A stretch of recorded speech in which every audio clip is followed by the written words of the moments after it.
Bueno, estamos en contacto con Romina Carrizo, de la Secretaría de Equidad del Ministerio de Salud de la provincia de Santa Fe. Nos parecía interesante poder charlar con las autoridades de la cartera de salud de la provincia, porque se están dando principalmente situaciones que me parece que los medios de comunicación tenemos que colaborar para brindar la información y que llegue a la comunidad. Uno tiene que ver con esta ola de calor, la prevención, principalmente en los temas que tienen que ver con los más vulnerables, que son los chicos y las personas mayores, en la cuestión de las precauciones, todos los detalles, todas las situaciones que tenemos que tener presente. El otro eje sería el tema del COVID y, bueno, también las precauciones. Esos son los dos temas que me gustaría comenzar a charlar con usted, doctora. En primer lugar, muchas gracias por esta oportunidad. No, por favor, gracias a vos, gracias por la invitación y la verdad que por el espacio. Es muy valioso para nosotros poder estar en comunicación con la comunidad y bueno, y ustedes son nuestro medio, ¿no?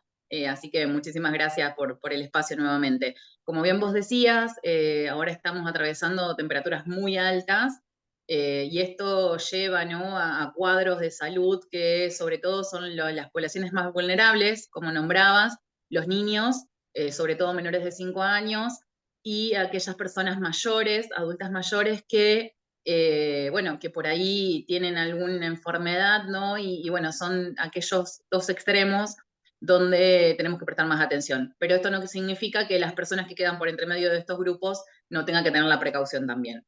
Las recomendaciones generales, vamos a tratar de usar ropa holgada, ropa clara, cubrirnos con gorro, capelina, tal vez alguna persona que sea de utilidad, algún tipo de sombrilla tipo paraguas para cubrirse si tengo que salir en algún horario de mayor exposición a hacer algún mandado o salir a la calle. En cuanto a lo que respecta a los horarios, lo recomendable es salir antes de las 10 de la mañana y después de las 16 horas, o sea que este periodo entre las 10 y las 16 habría que evitarlo. Recordemos que son las temperaturas más altas, ¿no? Bueno, hoy está nublado, pero bueno, normalmente siempre estos horarios hay un sol que la verdad que uno lo siente y mucho. En todos los horarios de la exposición al sol, lo recomendable es que podamos usar algún factor de protección, siempre y cuando sea mayor de el factor 50. Y bueno, con lo que te decía, remarcando en las poblaciones más vulnerables, el tema de la hidratación siempre tiene que ser con agua, agua, jugos naturales, evitar el alcohol, evitar las bebidas azucaradas, tratar de comer comidas frescas, frutas, verduras, no, nada de comidas pesadas. También siempre, sobre todo a los niños, ¿no? Estar ofreciéndole continuamente líquido, por más que no nos lo pidan, ofrecerle, porque bueno, los niños se entretienen, juegan y se olvidan, ¿no? De pedir. Entonces, bueno, siempre ofrecerle bebidas para que puedan estar hidratados. Y asimismo también a las personas adultas también poder estar ofreciéndole porque por ahí tienen alguna patología que no pueden expresar y son poblaciones muy sensibles a atender rápido a la deshidratación. Por otro lado, también tenemos que tener en cuenta el tema de que si vamos a salir a hacer ejercicios, que ahora es una época donde decimos, bueno, salimos a caminar, llevamos a los chicos a la playa, salimos a hacer alguna actividad, siempre tratar de hacerlo en un horario que sea por debajo de las 16 horas por el tema de la exposición y siempre tener una buena hidratación. Así que eso serían básicamente las recomendaciones. Después lo que podríamos hablar son los signos de alerta que tenemos que tener y prestarle atención en cuanto a lo que es el cuadro del golpe de calor, que esto va a empezar con un cuadro de sed, o sea, yo voy a tener mucha sed, puedo llegar a tener piroerección, que es cuando se me paran los pelitos del cuerpo, puedo llegar a tener cefalea, dolor de cabeza, náuseas, ganas de vomitar, puedo tener mareos y bueno, hasta un cuadro más grave que puede ser incluso pérdida del conocimiento. Y también lo que tenemos que prestar atención es que podemos comenzar con temperatura, un cuadro de alta temperatura, yo empiezo a levantar temperatura, combinado con los otros síntomas y signos que dije antes, bueno, esto nos tiene que llamar la atención. Si estamos, por ejemplo, en una plaza, en una playa, y alguien nos refiere a alguna de estas sintomatologías, tratar de sacarla de la exposición al sol, ponerlo en un lugar fresco, empezar a darle bebida para hidratarlo y, por supuesto, hacer la consulta a la atención médica.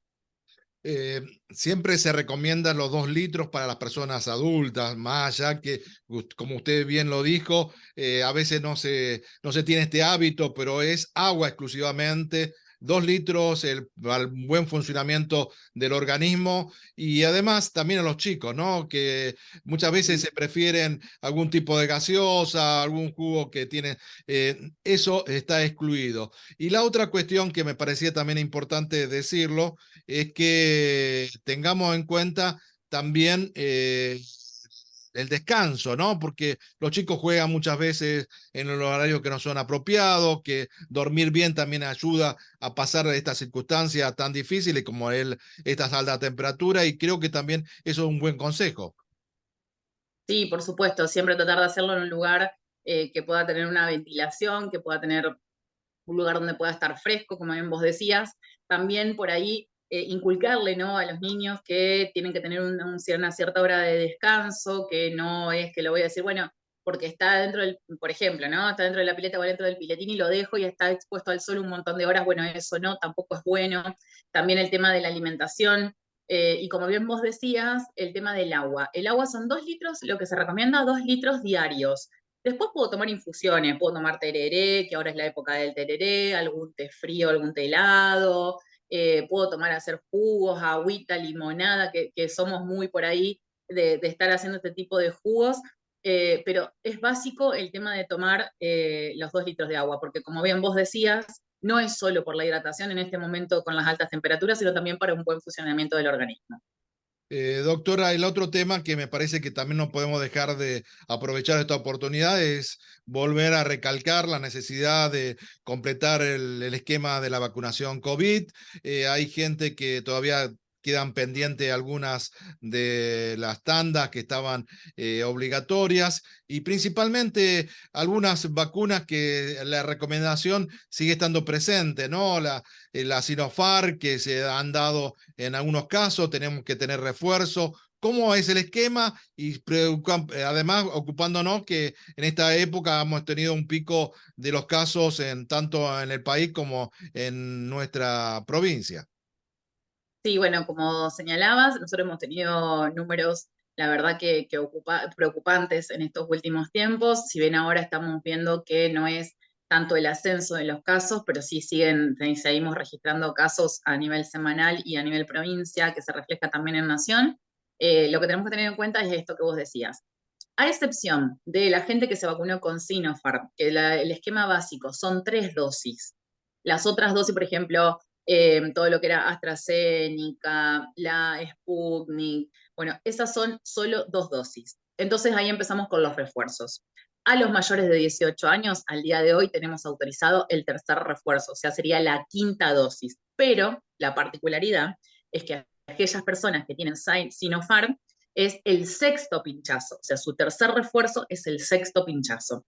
Equivale al quinto, a la quinta vacuna del resto que tenemos otro esquema básico, pero bueno, es así. Y tenemos que tener en cuenta que no solamente para este quinto refuerzo, sino para cualquiera que nos toque, el primero, el segundo o el tercero, tienen que haber pasado más de 120 días, o sea, equivalente a 4 meses de la última colocación de la vacuna para poder estar en condiciones de recibir la dosis siguiente.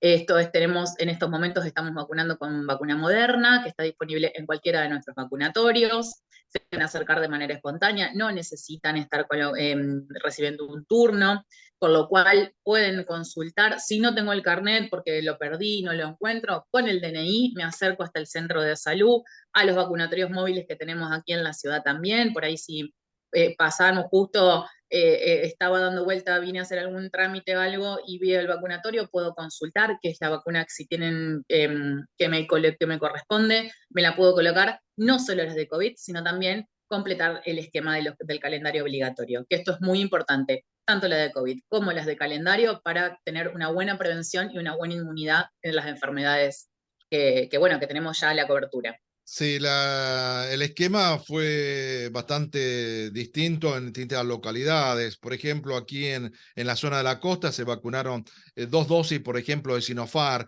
En ese caso, también habría la posibilidad de otras 2 suplementos, de otras 2 refuerzos. En realidad es el esquema básico de la Sinopharm es, por más que tenga 2 dosis de Sinopharm, la tercera es recién ahí completa el esquema básico, con lo cual después tiene que tener los refuerzos correspondientes. No importa que haya tenido 2 Sinopharm y una AstraZeneca, 2 Sinopharm y una Moderna, 2 Sinopharm y una Pfizer. El esquema completo, cuando se inicia con Sinopharm, es 3.